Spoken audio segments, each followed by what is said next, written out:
At some point in our species' history, someone stood up and said, "I'm the boss of you." Shortly after that, someone else stood up and said, "Oh, you are not the boss of me." And shortly after that, we had our very first power struggle.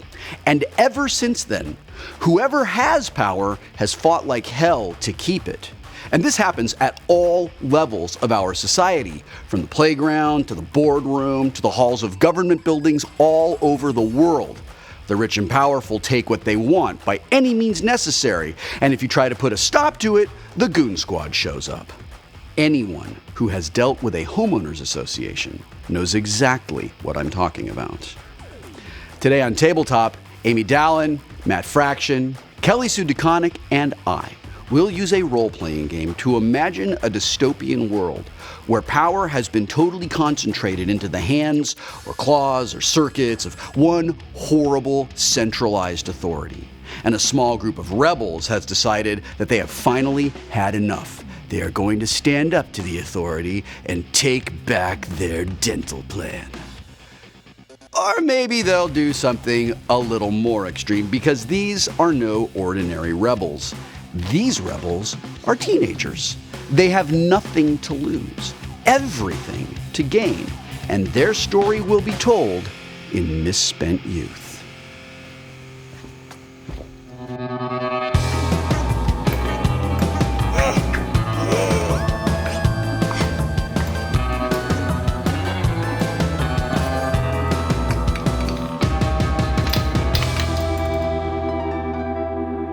Misspent Youth is an indie RPG about friendship, rebellion, and kicking ass, designed by Robert Bohl. I want this pair of episodes to give you an experience that is similar to our sister show, Titan's Grave. That means that the focus will be on the characters and their narrative. I don't want to overwhelm you with a lot of mechanics and crunchy system details that remind you that we're playing a game. I want this to be about the story. But there are a few things you need to know before we get started. In Misspent Youth, one of us will be the authority. That player will represent the force that's making life miserable for the other players, who will be the youthful offenders. The authority is our version of a game master, inasmuch as the authority player will handle adversaries and challenge the other players. Unlike a traditional RPG, where the game master needs to be a neutral arbiter of rules and a narrative facilitator, the authority in Misspent Youth openly works in opposition to the other players, and both sides are going to fight like hell against each other to achieve their goals. Before we get into the story, we will all work together to set up the world we're going to play in. It's usually a dystopian science fiction world, like the Hunger Games, Logan's Run, or the 2016 presidential election in America, but it could just as easily be something more grounded in reality, like the world of Pump Up the Volume, or Repo Man, or even Dazed and Confused. Each session of a game is divided into 7 different narrative sections. At the heart of each section is something called the struggle. The struggle is the primary conflict resolution mechanic of Misspent Youth, and it is the only time we will use dice in this game. One side will win each struggle, and both sides will deal with the consequences. We'll explain the specifics of the struggle and how it works the first time it happens. This is a game that lets us focus on the story and makes it possible for old guys like me to imagine that we're still young and fighting every day for something more important than a parking space. And I am incredibly excited and so honored to be playing today with some phenomenally creative people. Dig out your Rage Against the Machine records and lace up your steel-toed boots, because we are about to visit our Misspent Youth.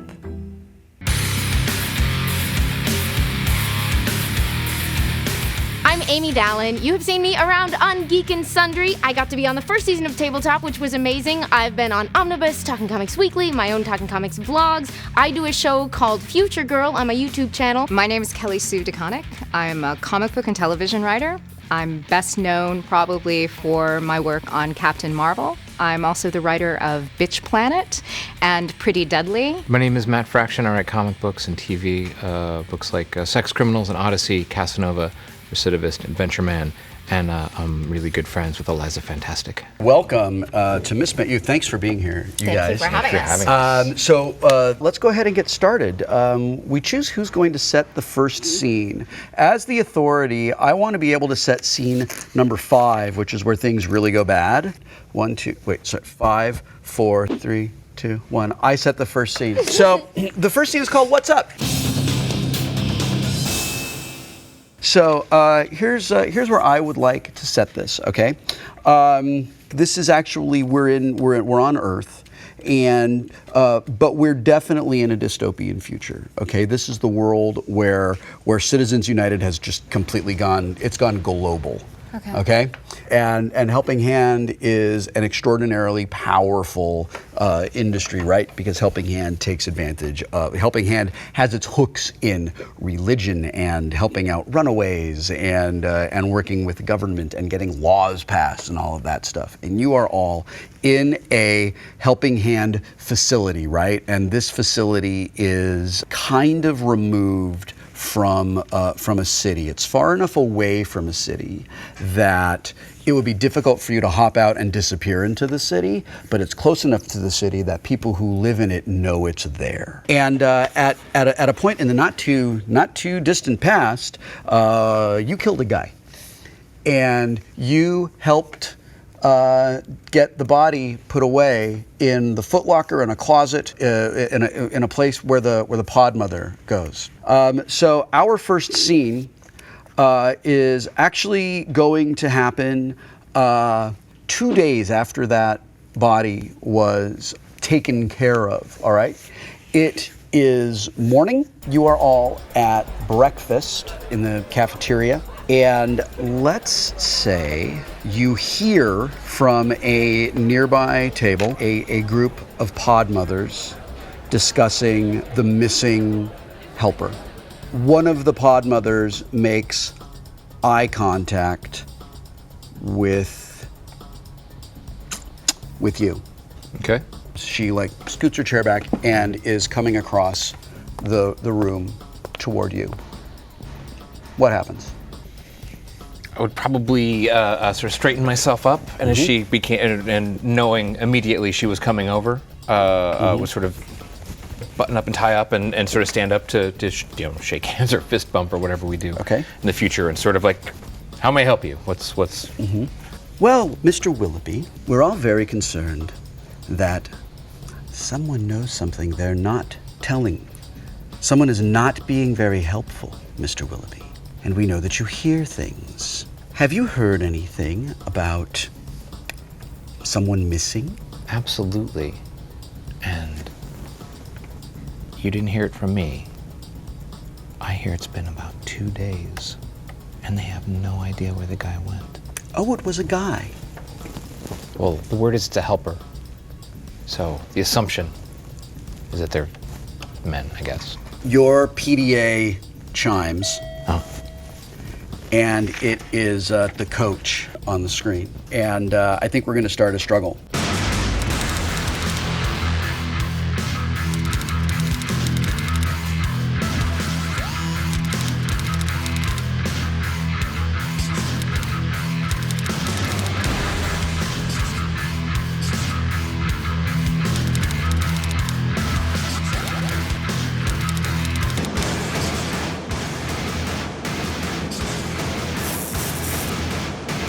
The coach can tell that you're withholding information.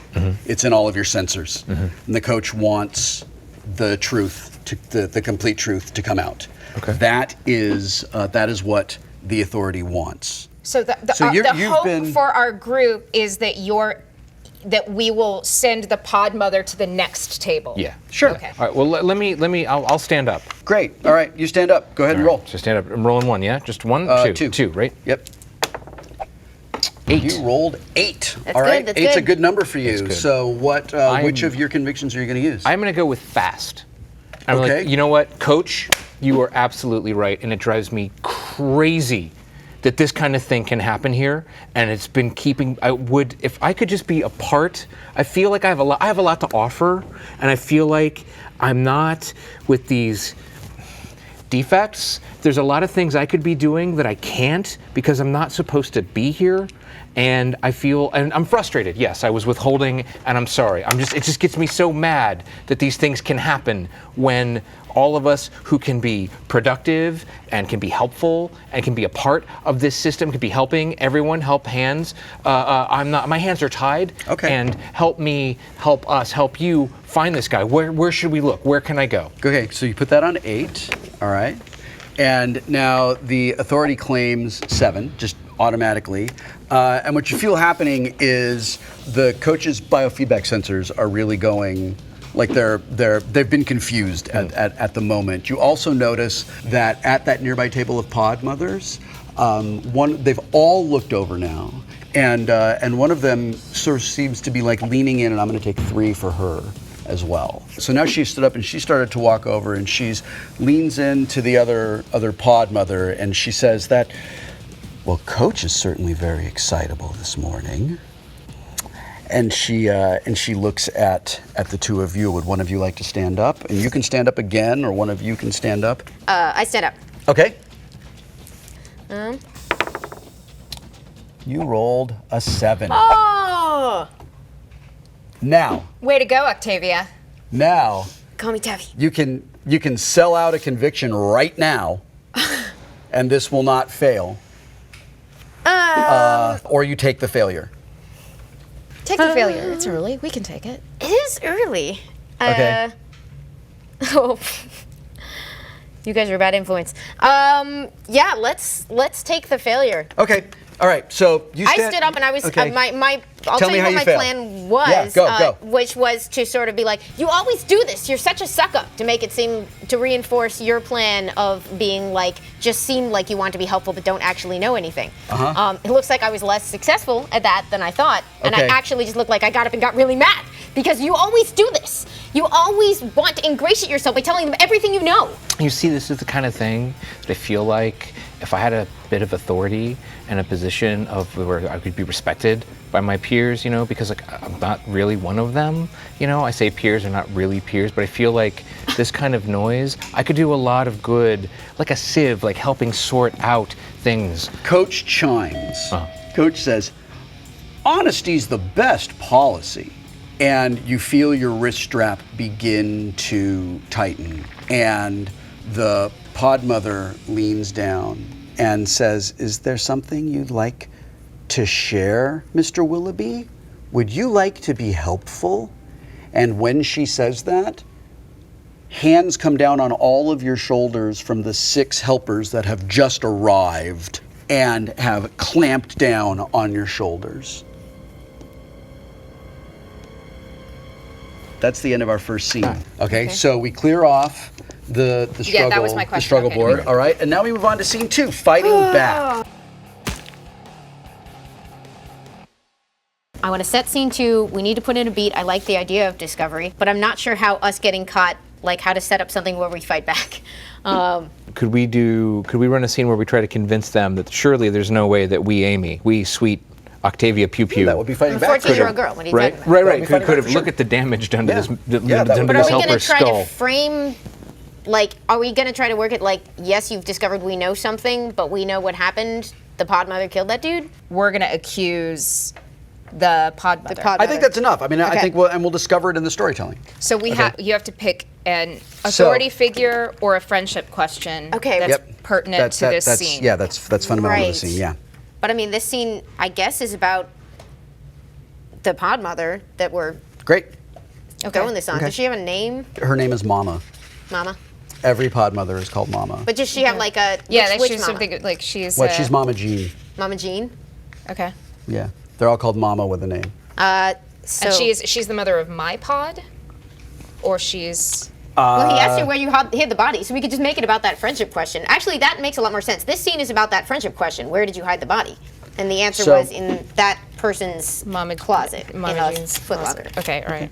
All right. So setting the scene, they've now taken the 3 of us out of the lunchroom. It's maybe been a couple hours that they just like let us sit and cool our heels as they search, like probably starting at our quarters and going outwards. And they, fairly quickly they must have gotten to a certain pod mother's room because we are sitting. I like that we're sitting in that room and we hear a scream.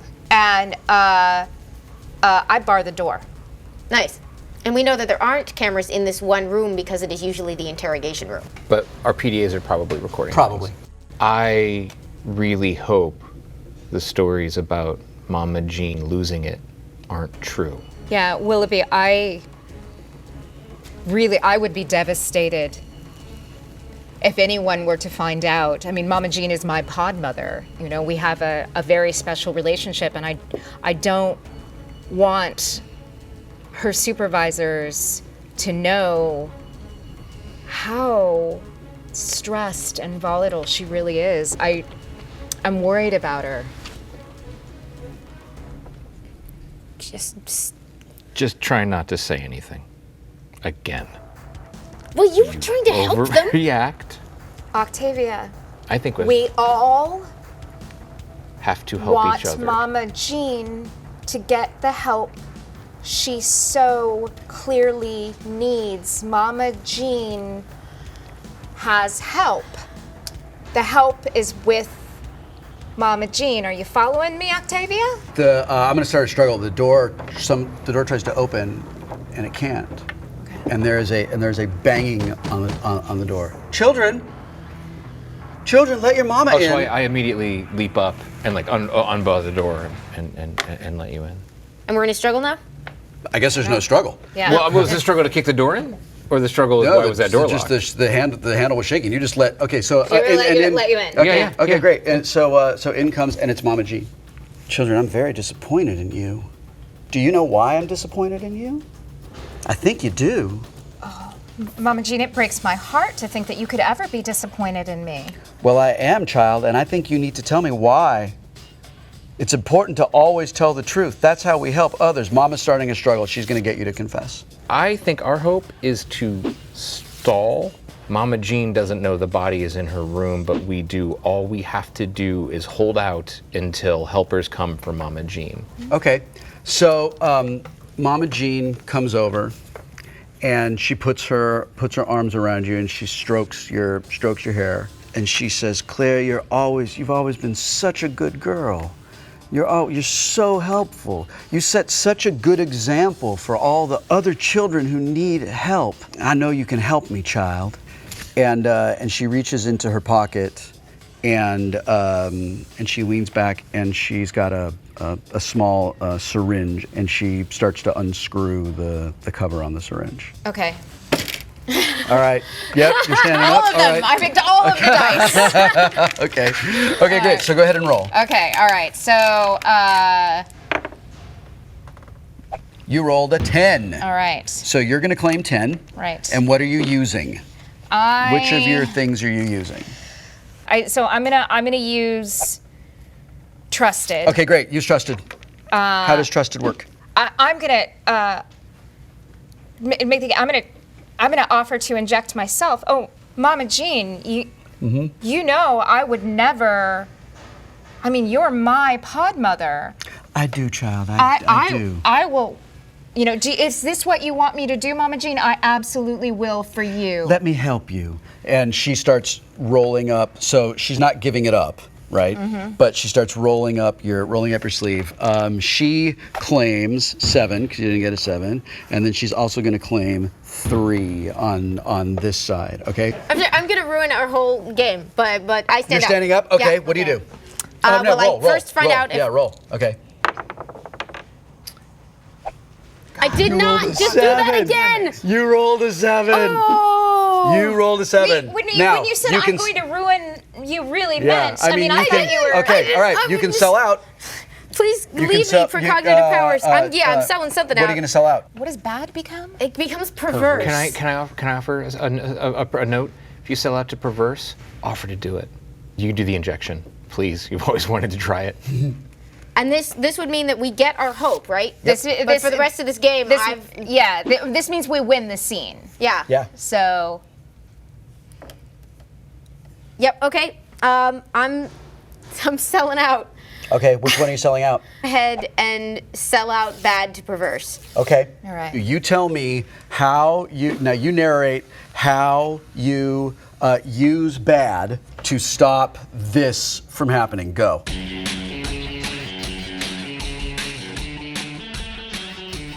I snatch it out of her hand and stick it in her own arm. Oh. That's great. Okay. Okay. Right. So you come in and before Mama Jean even knows what's happening, right? It's on her hand and she looks as it comes out and it goes right into her. Her pupils dilate and she leans down and she goes, "I hate you. You're a filthy little whore. And you f***ing insubordinate, worthless." And her voice gets louder and louder and louder. And now a couple of other mothers come in. And Mama Jean, what's wrong? And she starts just spouting out all of the terrible things about all of the different mamas and all the different things that they do. And while she's in, and everyone is kind of just paralyzed by this, right? And while this happens, the one of the helpers comes in, right? And through the mask, you just hear, "We found the body. The body is in Mama Jean. It was in Mama Jean's closet all along." And You guys, I think we're gonna win. right and I they usually all play helpful characters. This is so weird. and they all look and everyone gasps. They all gasp and they all look at Mama Jean. And the helpers descend on Mama Jean and sort of like drag her out of the room. And that's the end of the scene. For the record, I Yep. guess my bad is blacked out forever now. Yeah, and so what hang I on just just a learned minute. from Let me just watching take that this. is that I just destroyed that woman's life and it was awesome. Yeah. Yes. Yeah, that's great. That's great.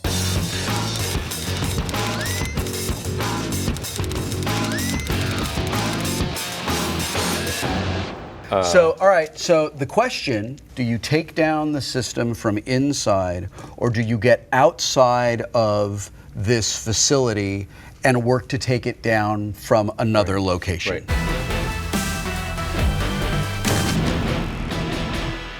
So now we're in scene 3. Scene 3 is when things are heating up, tension mounts, and the stakes get higher. Matt, you get to set this scene. So you need a friendship question or an authority figure. All right, let's do. What was your question to me? Why did you let me do it? Why did you let me kill that guy? Let's talk about that question. Let's do that question. Let's say it's a little bit later. Okay. And let's say there's a new George Thorogood and the Destroyer, Bad to the Bone side to Octavia that sort of freaks us all out a little bit. Okay. And there's a new mama who's real bad. New Mama's name is Mama. They all have J names. Mama June. June, great. Okay. Mama Jean. And your notion is, this is the start of the scene. You say, we should kill her. Great, go. I don't know what you guys think is a better idea. Literally anything is a better idea. 2 dead bodies out of the same pod in the same month is gonna look real bad. I'm not comfortable with murder as a strategy. We need an alternative. I don't know if you've noticed what they're doing to us. I don't know if you've noticed what's happened to you. This was an accident that has now become your go-to solution. While you are having this conversation, the TV that is in every room flickers up, right?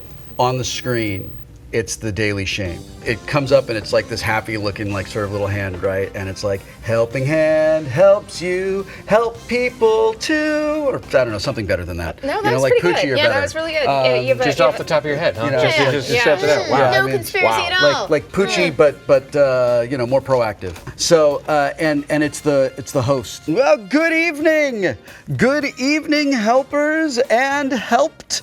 Today we discovered something shocking. One of our own needs additional help. Yes, one of our pod mothers. Mama Jean was not very helpful at all. Let's meet Mama June.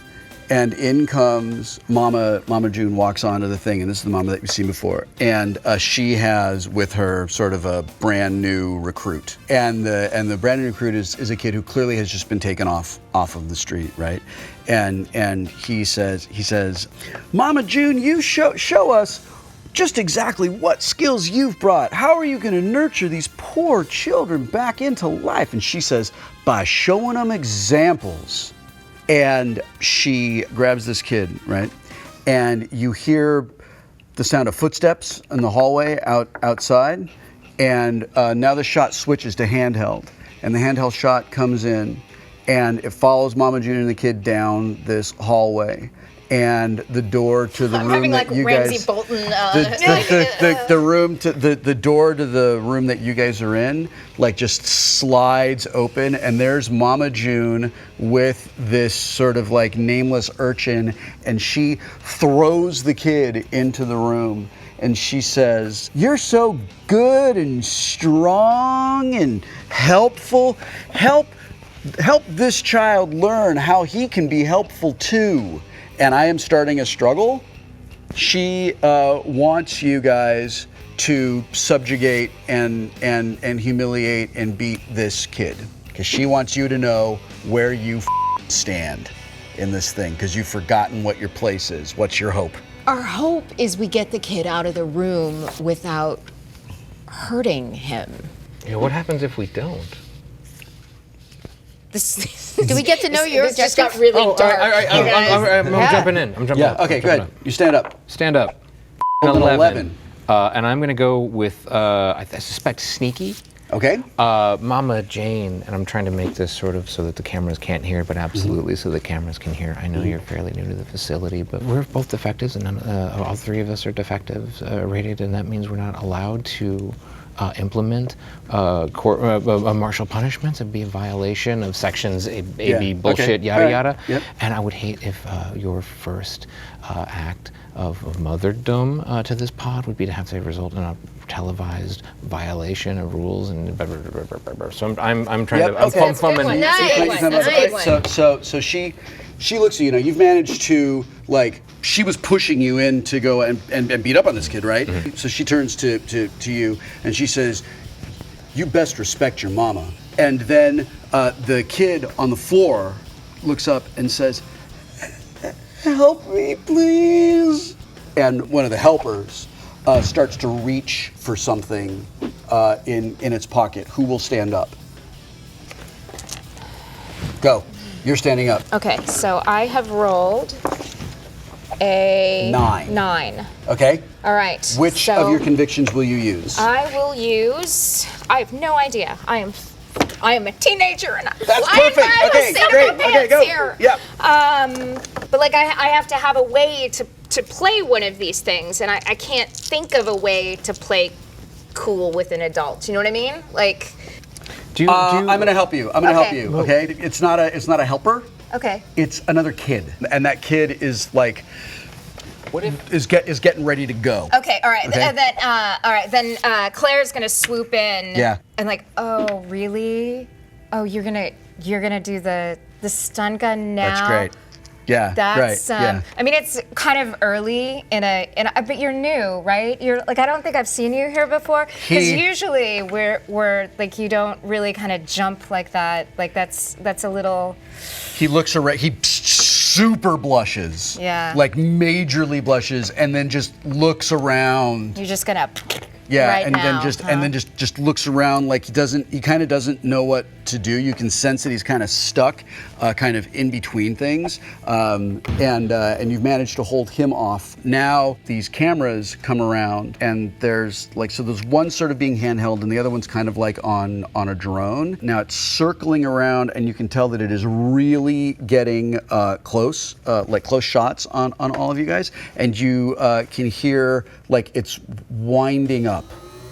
Something's winding up in this camera. Who's going to stand up? I stand up. Okay, go. come on 7? I stand up, and what happens? Tabby. That is not a 7. That's good. a 9. That's good for That's you. a 9. That's a 9. We win the scene. So who had a 9? You rolled a 9. Cool. Yes. I used cool cool. work. I Which I'm somehow supposed to have win written Yeah. with your down there. cool, Yeah. right? Yeah. So, to my own incredible shock, I grab one of the cameras and just smoothly say, "We are proud to take on this mission on behalf of the mothers, and we are now taking this kid into our custody. Thank you very much for tuning in," and I turn them off. Oh, that is cool. That's super at you, cool. Toby. Yeah. Okay. I know Yeah. I'm out of body. Like I don't even know what I just said. But Yeah. Turning into a sociopath. So you guys get him, and as they're Mama June is looking at this, and the kid who had the kid who's now Security kid or the victim kid? security kid who's got the taser in his hand looks at you guys and just zaps Mama June with the taser. And he looks at you guys and he goes, "Run." Right on, kid. And that's the end of scene 3.